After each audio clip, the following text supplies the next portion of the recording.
What's up, you guys? Welcome or welcome back to the channel. So once again, we are here to discuss the X-Men. To me, my X-Men. To me, my X-Men! To me, my X-Men. To me, my X-Men. But not only are we discussing the X-Men again, we are discussing X-Men 97 Season 2. Now, the official trailer just dropped. I was unable to record a genuine reaction because honestly, I wasn't worried about recording a YouTube video when this trailer came out. I didn't watch that trailer like a good 50, 70, 200 times. So I didn't care about recording a genuine reaction. I know that's what everybody has been doing for the past week. I love the excitement. I love the energy. We finally have a release date, July 1st, 2026. The world is healing. Well, maybe not healing, but regardless of the situation, I'm excited. Now, previously, I recorded reactions to the leaked trailers. The first trailer came out. It was released at New York Comic Con, probably in like October, November of 2025. Somebody dropped it on the internet and I made a reaction to that. The second leaked trailer came out at CinemaCon. That came out 2 weeks ago. Somebody recorded the trailer, dropped it on the internet, and I reacted to that. Now, again, I'm not going to give you a reaction to the official trailer that came out via Marvel because I'm not an actor. So I'm not going to come up here and fake the But what we are going to do, we're going to dissect the content of all three trailers, the two leaked trailers and the official trailer, because all three of these trailers do not have the same content. So I am going to combine the elements of all three trailers and predict what's going to happen in season 2 concerning X-Men 97. Now, let's be clear. I'm only going to be discussing the storylines that happen in the present. If you can remember episode 10 of season 1, it was one group of X-Men. It was Charles, Magneto, Beast, Rogue, and Nightcrawler. They were in the past. It was another group of X-Men, Jean, Cyclops. They were in the future. We don't know where Wolverine is, we don't know where Morph is, and we don't know where Storm is, but based off the official trailer, it looks like Storm is in the future because you can see her in a scene next to Ascani and next to Cable. So for this prediction video, I will not be discussing the possible storylines of the past and the possible storylines of the future. I'm only going to be focusing on the storylines that happen in the present. And the main reason why I'm doing this is because it's clear that Apocalypse is the big main villain of this season. And Apocalypse is the type of villain that can be a threat in 3 separate time periods. We see Apocalypse in the past, we see Apocalypse in the present, and we see Apocalypse in the future. I have no idea what type of direction, what type of storyline that they are going to be giving with Apocalypse. I'm just going to save that until the season actually drops so I can be wowed, so I can be amazed. So I don't really want to discuss the potential Apocalypse storyline. I only want to discuss the potential storylines that are going to be happening in the present day. So that's what we're going to do for this video. But before we get started, theme song.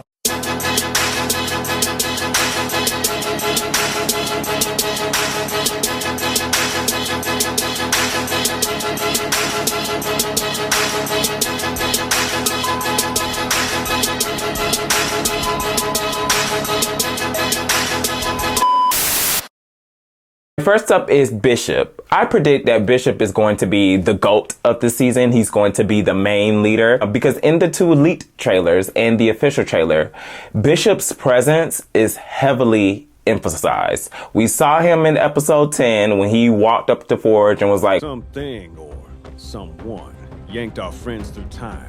And now we gotta go rescue the X-Men. His voice is the main voice that you hear in the first two leaked trailers. And obviously you see him in a lot of scenes with the official trailer. I know everybody has Forge as their favorites. I know everybody has Cable as their favorites. In my personal opinion, this is going to be a Bishop season. I honestly want all the episodes to be focused around Bishop's leadership. He was heavily underutilized in season 1. After episode 3, they sent him into the future, and then they did not bring him back until episode 10. So much potential wasted getting rid of Bishop so early on in season 1. So with this season, they gotta do my boy right. I want Bishop in every single episode. It seems like Bishop is going to be the main leader that is focusing on bringing the Xmen from the past back to the present. I don't think he's going to be focused on the future. I think he's going to leave retrieving the future Xmen up to Cable and up to Forge. But I really think Bishop is going to be the leader that's focused on all the threats that's happening in the present and bringing the Xmen from the past back into the present. So real quick, let's just review all the scenes that we see of Bishop in all three trailers. We see a shot of Bishop and Forge. We see a shot of Bishop and the Xmen. And when I mean the Xmen, it's Bishop with Rogue, Nightcrawler, Magneto, and Charles, all the Xmen that were placed in the past. We see a shot of Bishop and Colossus. And I want you to take note of the type of uniform that Colossus is wearing, because that's going to come up later on in this video. But just take a notice as to what Colossus has on. But also take a moment to review what Bishop has on. It looks like Bishop has a brand new uniform. This was in the second leak trailer. We also see a shot, two shots actually, of Bishop and Polaris.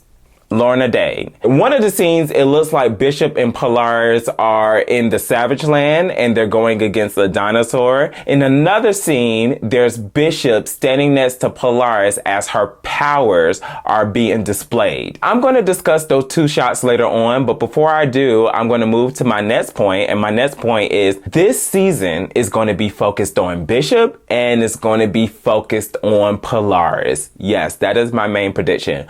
Polaris is also going to be the main X-Men character that's going to be heavily featured throughout season 2, because in all three trailers we see Polaris. If you see any type of green hair, that's my girl. In the first leaked trailer, we see a shot of Polaris and Charles Xavier. And Charles Xavier is wearing a whole black suit. I have no idea where that's gonna go. Now, and also in the first leaked trailer, we see Polaris with the X Factor. And now in the second leaked trailer, we see Polaris and her powers are being activated. We see the whole green aura that's surrounding her skin and surrounding her hair. And we see the energy, the green energy, the magnetic field being projected at whatever foe that she's projecting it at.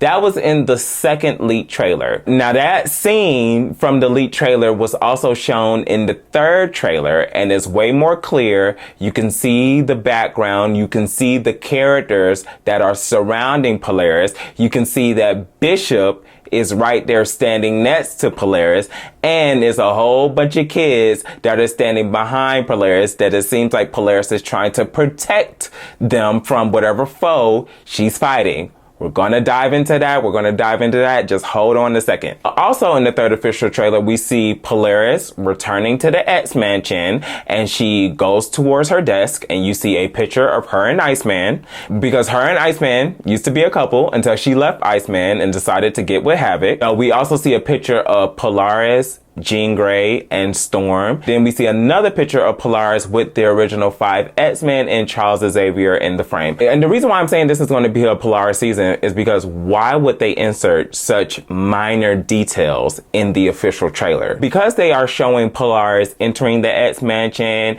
entering her room and showing the 3 pictures with other X-Men, that means that they are going to tap into whatever type of lore that is going to happen within this X-Men 97 continuity. They're going to build up Polaris. They're going to show how important of a character she is, and baby girl's going to let loose. And I cannot wait, because I love me some Lorna Dane. I am excited to see both Bishop and Polaris in the driver's seat of season 2. So this is what I think is happening regarding Polaris and Bishop. I think that Forge and Bishop called on Polaris to return to the X-Mansion because they need help. As we saw in all 3 trailers, you see Bishop saying, we have to bring the X-Men back to the 90s. So you remember the board that Forge had up in the X-Mansion. Polaris was not on that board. She was not on that board. What I believe is happening is Forge is deducing which mutants are still here in the present and which one can help. And he knows that his X Factor team is still here. However, Forge is still up in the head trying to find out where Storm is, because Storm has to be in the future somewhere. I couldn't find a trace of them or the damn asteroid.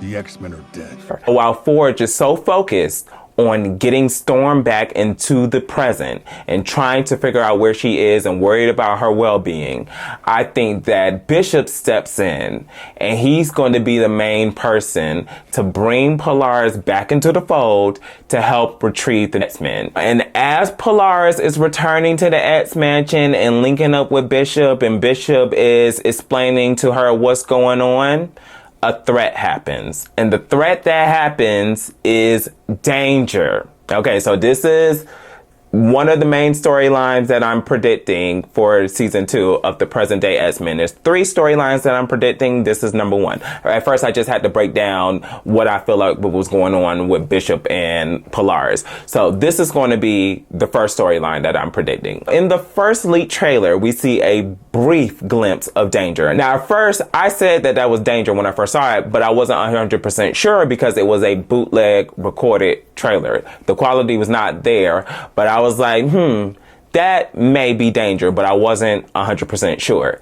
Now, in the third trailer, it is confirmed that that is Danger.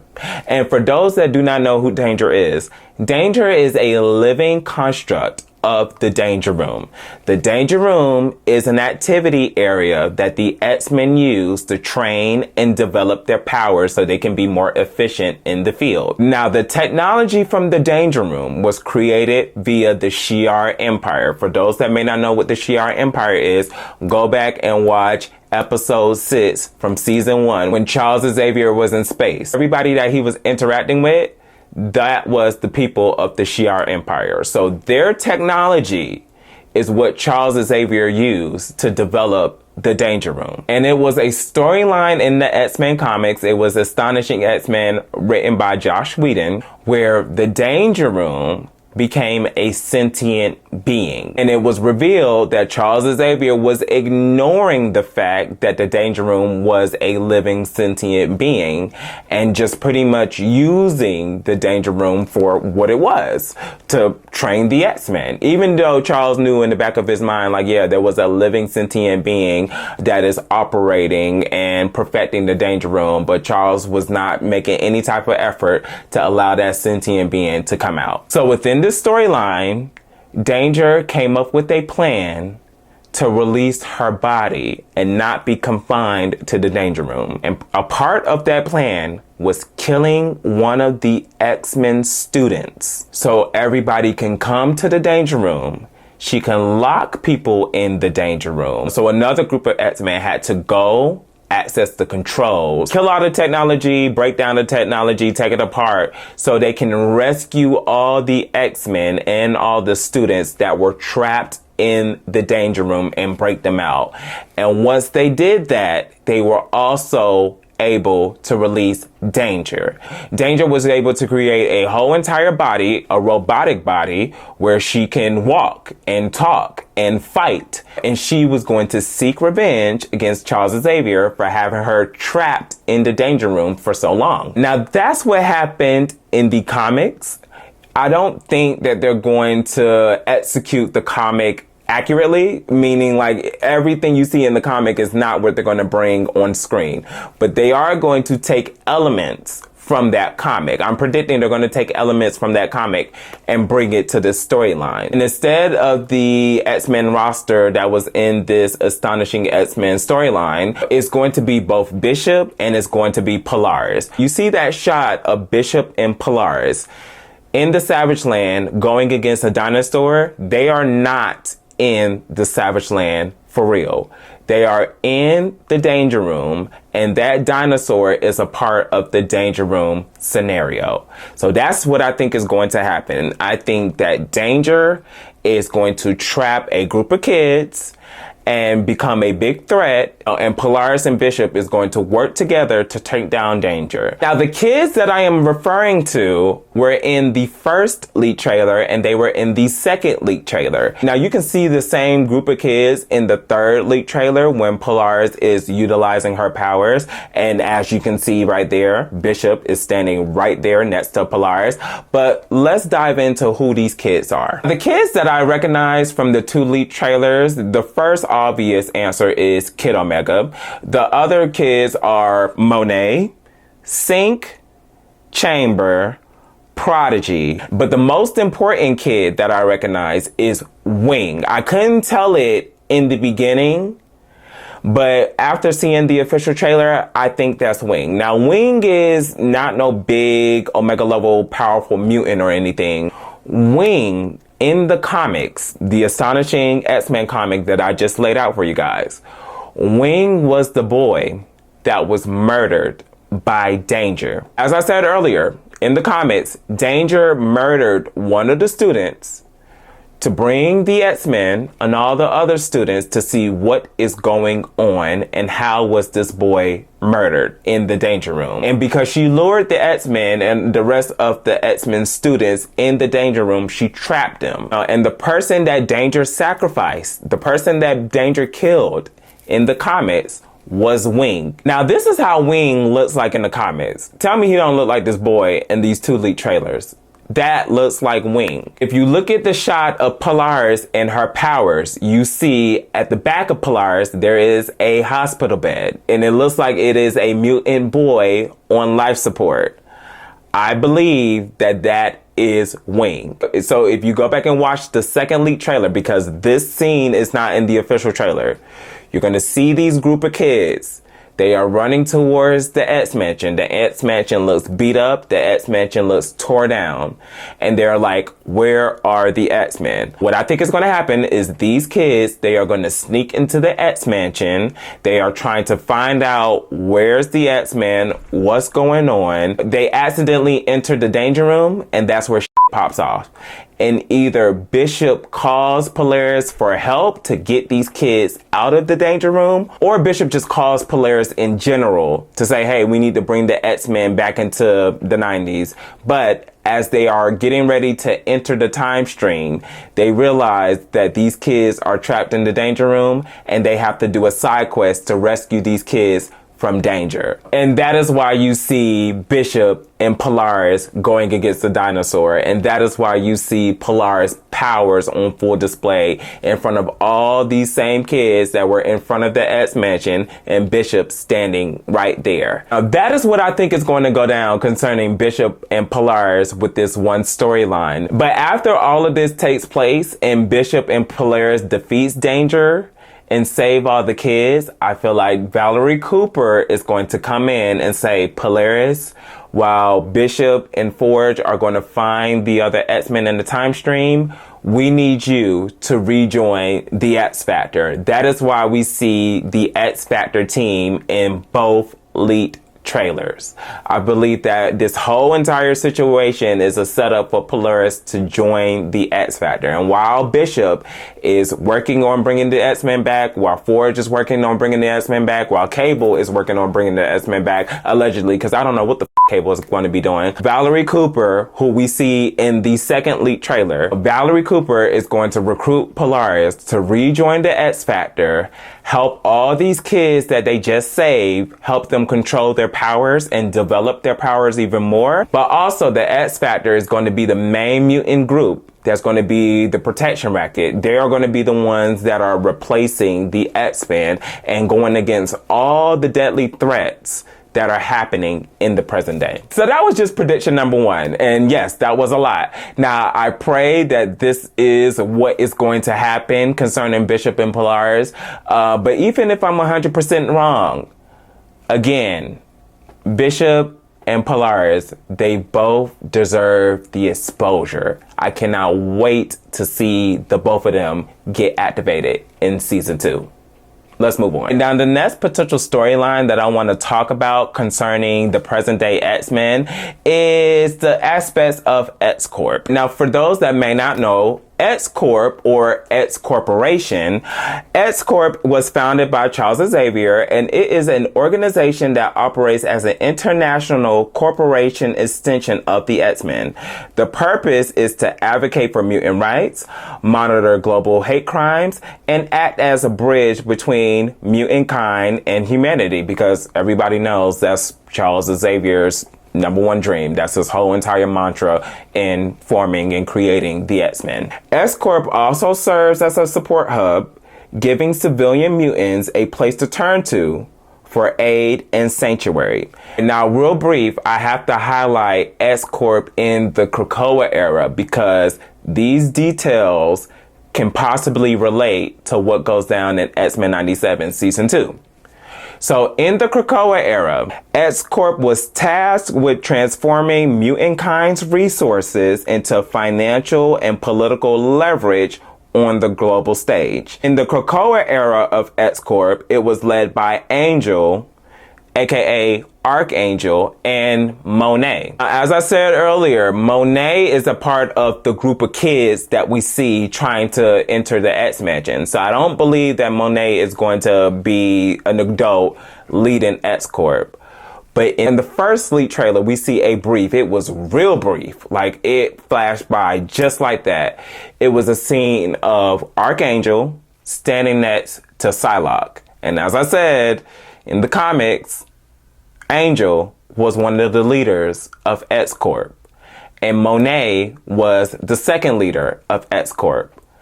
But again, Monet is a child in X-Men 97 season 2. So I believe that instead of having Monet be the leader of X Corp, it's going to be Psylocke, which makes sense because Psylocke and Archangel, they have a history. They used to date. But also in the original series of X-Men, the animated series, there was a whole episode in season 5, Beyond Good and Evil, of Psylocke and Angel. We were introduced to their whole dynamic and seeing them on screen and fighting against all the evil mutants that were trying to kidnap all the telepaths. So I believe that Angel and Psylocke are going to be the leaders of X Corp. We know that X Corp is a thing because if you look at the official trailer, this shot right here, it is the building. It literally says X Corp, but there's a whole bunch of robots surrounding that building. And I'm just trying to figure out, are these Sentinels? Because the Sentinels in X-Men 97, they don't look like this. So are these Sentinels or are these robots working for another villain that we may not know about? Very interesting. But also you see in the third official trailer, Psylocke and Angel fighting. But take a look at the background. Look at the building that they're jumping off of. It's yellow. And if you take a look at the scene of the Sentinels or whatever robots attacking the X Corp building, the building is yellow. So again, this is why I think that Angel and Psylocke are the leaders of X Corp. And I don't know what threat is trying to take down X Corp. I don't know if it is a human threat. I don't know if it's going to be a loose storyline from season 1. It can't be Bastion because, you know, Bastion died in season 1. I don't know if it's going to be the Forces of Apocalypse. I don't know. But whatever it is, they are attacking X Corp, and Angel and Psylocke, they are going to be there to defend that building. For a gang of robots to attack a building, that just tells me that one, X Corp is doing something extremely crucial, important to the overall lore that's happening in season 2. Or 2, X Corp possesses something and whatever foe is going at them, they are trying to get whatever X Corp has. And Psylocke, they are going to do whatever they can to protect it. So that's another potential storyline that I feel like is going to go down in season 2 of X-Men 97. But also, we see Emma Frost. Now, Emma Frost, that's my girl. Y'all know Emma Frost is in my top 5 favorite X-Men. Emma Frost is not seen in the first leak trailer or the second leak trailer. But in the official trailer, we see a brief glimpse. It was a brief glimpse of Emma Frost. She sits up and then the trailer cuts to another scene. And it seems like Emma Frost is sitting at some conference table. So I believe, based on who Emma Frost is, based on her ties to the Hellfire Club, based on her ties of wealth, based on her behavior of being an elitist, I feel that Emma Frost is also another person that's going to be working for X Corp and working with Angel and working with Psylocke. Now, again, I don't know what is so important with X Corp for a gang of robots to be attacking the building, but just to see Emma Frost in this trailer sitting down at a conference table. Because from what I explained earlier involving X Corp and the daily activities, of course they're gonna have big ass conference tables in that building. So I strongly believe that Emma Frost is in the building of X Corp and she's having a meeting with Angel, with Psylocke, and she's going to be a part of trying to defend whatever foe is going after X Corp. So that is potential storyline number 2. Let's move on. The last potential storyline that I want to talk about involving Xmen 97 Season 2 is regarding my boy, Colossus. I am very interested and excited to see Colossus on screen.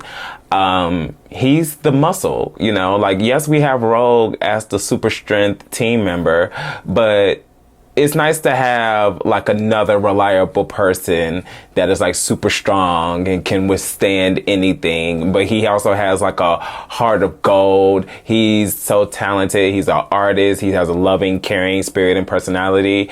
I'm excited to see Colossus being brought in to this new season. I wish he was actually brought in season 1, but that's okay. We're going to see Peter in this new era of X-Men. Now, in the first leak trailer, we just see a shot of Colossus and he's wearing a white beater. In the second leak trailer, we see a shot of Colossus and Bishop. As I predicted earlier, Bishop is going to be the main leader, focusing on grabbing the X-Men from the past and dealing with whatever threats that happen in the present day. But here we see Bishop working with Colossus.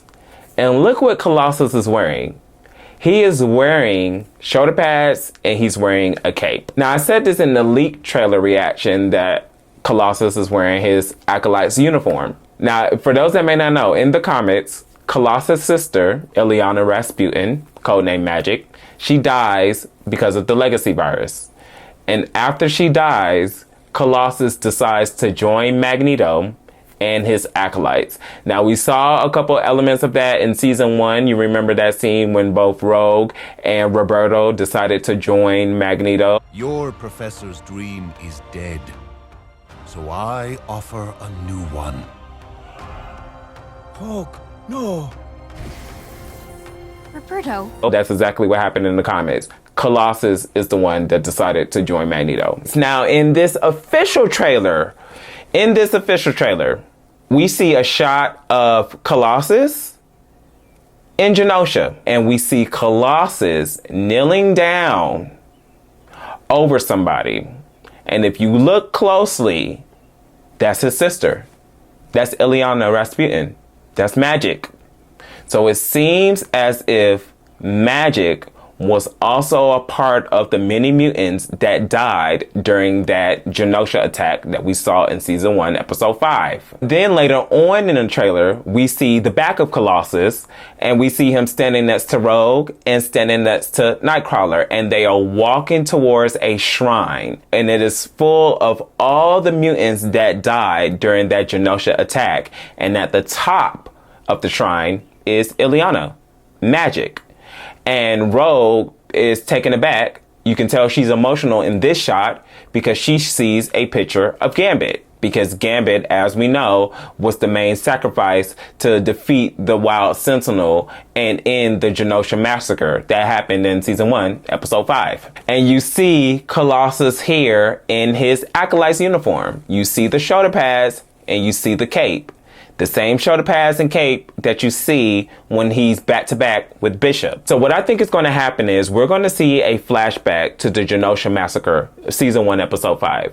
We're going to see a flashback and we're going to see more of mutants fighting and trying to protect themselves from the Wild Sentinel and the Sentinels from attacking everybody in Genosha.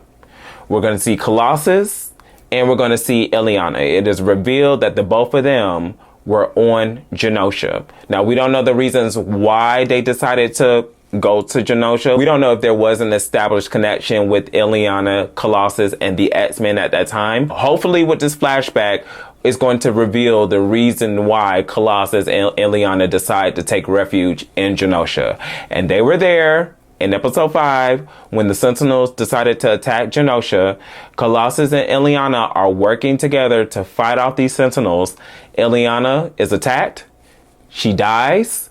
Colossus is mourning his sister. So we can assume in season 2 that Colossus decides to join the Acolytes. Now, Magneto is still in the past, but we saw Bishop in the past with Magneto, and we see him here with Colossus now. So I don't think that Magneto is going to be the main person that's running the Acolytes. Y'all know where I'm going with this, because in the official trailer, that was released, we see Exodus. With Magneto being displaced in the past, and with the X-Men being separated to the past and the present, there is no X-Men and there is no Magneto. Now, if you remember what else happened in episode 5, the Genosha Council, they wanted Magneto to be the Chancellor. And we all agreed on a title of Chancellor. You wish for me to rule Genosha? Huh. Hilarious. But after that whole situation happened and they assumed that Magneto died, I believe that Exodus, who we saw in episode 5, Exodus was dancing on the streets of Genosha while Nightcrawler, Rogue, and Gambit, they were touring the city. I think that Exodus steps up to replace Magneto as the Chancellor, and he forms the Acolytes.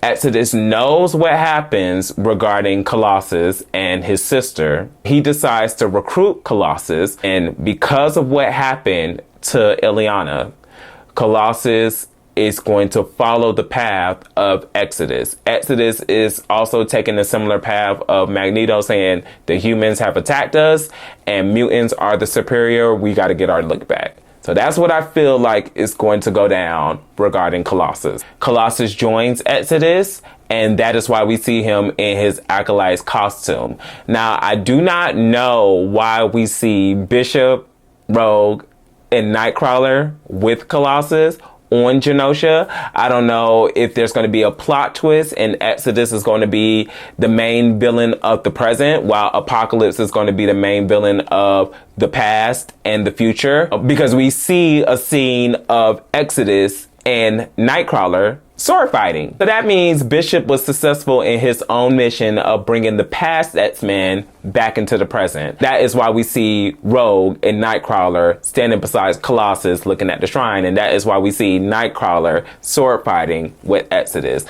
which I cannot wait for that to happen. So yeah, you guys, those are the 3 storylines that I feel like is going to take place in season 2 of X-Men 97. All 3 of the storylines that I mentioned are storylines that are going to take place in the present day. I did not want to focus on any of the potential storylines involving the X-Men in the future and the X-Men in the past, because number 1 is dealing with Apocalypse. There's so many directions that the story can go involving Apocalypse. Like, I don't even have the brain capacity to try to figure out what's going on. I'm just going to wait for the season to commence. But the main reason why I wanted to highlight the present day storylines, because with the X-Men scattered through time, that is a clear-cut opportunity to bring more X-Men characters into the fold.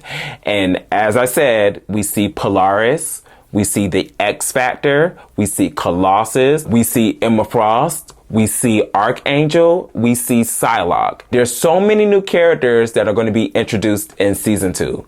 And I really wanted to focus in on them because this is an opportunity for non-traditional X-Men fans or non-comic X-Men readers to get to know who these characters are outside of like the Wolverine, Storm, Cyclops, and Jean. To get to know who these characters are, be a fan of these characters, and dive more deeply into the X-Men lore. So I am extremely excited for X-Men season 2.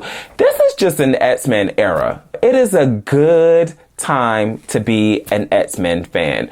We seen the Doomsday trailer with Charles Xavier and Magneto and Cyclops. We saw the Marvel Rivals trailer of Cyclops having his own trailer where his powers are on full display. And now we are getting X-Men 97 season 2 on July 1st. I cannot wait. This is a good time to be an X-Men nerd. I need July 1st to get here ASAP. So yeah, you guys, those are my thoughts concerning the X-Men 97 season 2 trailer. What are you excited to see? What are you not excited to see? Regarding the potential storylines that I did not speak about, what do you think is going to happen involving the X-Men in the past or the X-Men in the future? What do you guys think about my potential storylines regarding the X-Men in the present day? Sound off in the comment section. Make sure you guys like and subscribe, and I will see you guys in the next video. Peace.